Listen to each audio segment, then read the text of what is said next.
الحمد لله نحمده ونستعينه ونستغفره ونؤمن به ونتوكل عليه ونعوذ بالله من شرور أنفسنا ومن سيئات أعمالنا من يهده الله فلا مضل له ومن يضلله فلا هادي له ونشهد أن لا إله إلا الله وحده لا شريك له ونشهد أن سيدنا ومولانا محمدا عبده ورسوله صلى الله تعالى عليه وعلى آله وصحبه وأتباعه وسلم تسليما كثيرا كثيرا. أما بعد فأعوذ بالله من الشيطان الرجيم. بسم الله الرحمن الرحيم. من عمل صالحا من ذكر أو أنثى وهو مؤمن فلنحيينه حياة طيبة ولنجزينهم أجرهم بأحسن ما كانوا يعملون. وقال تعالى: ولو أن أهل القرى آمنوا واتقوا لفتحنا عليهم بركات من السماء والأرض ولكن كذبوا فأخذناهم بما كانوا يكسبون. صدق الله العظيم. وقال رسول الله صلى الله عليه وسلم: إن الله لا ينظر إلى صوركم ولا إلى أموالكم ولكن ينظر إلى قلوبكم وأعمالكم. وقال النبي صلى الله عليه وسلم: الكيس من دان نفسه وعمل لما بعد الموت والعاجز من أتبع نفسه هواها وتمنى على الله. وقال النبي صلى الله عليه وسلم: ألا فليبلغ الشاهد منكم الغائب، أو كما قال النبي صلی اللہ علیہ وسلم. میرے عزیز دوستوں اور بھائیوں، اللہ تعالیٰ کی کریم ذات نے اس انسان کو اس کائنات میں بڑی عزت، کرامت اور شرافت بخشی ہے اور سب سے خوبصورت شکل میں پیدا کیا ہے. جو کچھ آسمانوں میں ہے سب کا سب اور جو زمینوں کے اندر ہے سب کچھ تمہارے لیے مسخر کیا، انسان کے لیے کام میں لگایا. سب کچھ فرشتے، یہ سورج، چاند، ستارے، یہ سارے کائنات. لیکن اس انسان کو اللہ نے آخرت کے لیے پیدا کیا اور اس کائنات میں سب سے بڑا مقصد اپنی عبادت کے لیے پیدا کیا. یہ دنیا تو انسان کے لیے مسافر خانہ ہے، عالم ارواح سے آیا اور بہت تھوڑے وقت کے لیے اللہ نے اس کے لیے یہ دنیا مہمان خانہ بنایا اور نعمتوں کی بارش کی. یہ انسان اس دنیا میں ہمیشہ رہنے کے لیے نہیں. آسمان ختم ہو جائیں گے، زمین کو اللہ ختم کر دیں گے، یہ ساری مخلوقات، سورج چاند کے نظام کو اللہ ختم کر دیں گے، لیکن اس انسان کو دوبارہ زندہ کیا جائے گا اور آخرت میں ہمیشہ ہمیشہ کی زندگی اس انسان کو دی جائے گی. اور اصل انسان کے لیے نعمتیں اور اصل مسائل اور انسان کا مستقبل آخرت ہے، دنیا نہیں ہے. دنیا میں یہ خوشیاں، نعمتیں یہ بھی بطور نمونے کے بہت معمولی ہیں اور یہاں کی تکلیف بھی بہت معمولی ہے. اصل مسائل آخرت کے ہیں اور اللہ نے انسان کو آخرت کے لیے پیدا کیا ہے اور ہمیشہ ہمیشہ کے لیے بنایا ہے. বলছে মানুষের আসল তো জিন্দিগি যেটা আসবে এটা মরার পরে আসবে, আর আসল যে নেয়ামত, হাকিকি নেয়ামত, এটা মরার পরে আল্লাহ তাআলা দেবেন.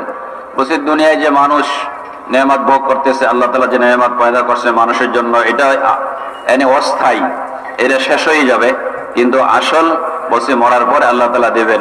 আর মানুষের ভবিষ্যৎ হলো আখিরাত, আসল আখিরাতে সে পাবে আর সর্বদা সে আল্লাহ তাআলা ওইখানে হামেশা হামেশার জন্য আল্লাহ তাআলা তাদেরকে নেয়ামত দেবে. তো মানুষের আসল ভবিষ্যৎ আখিরাতের জিন্দেগি। তো আসল কামিয়াবি আখিরাত কি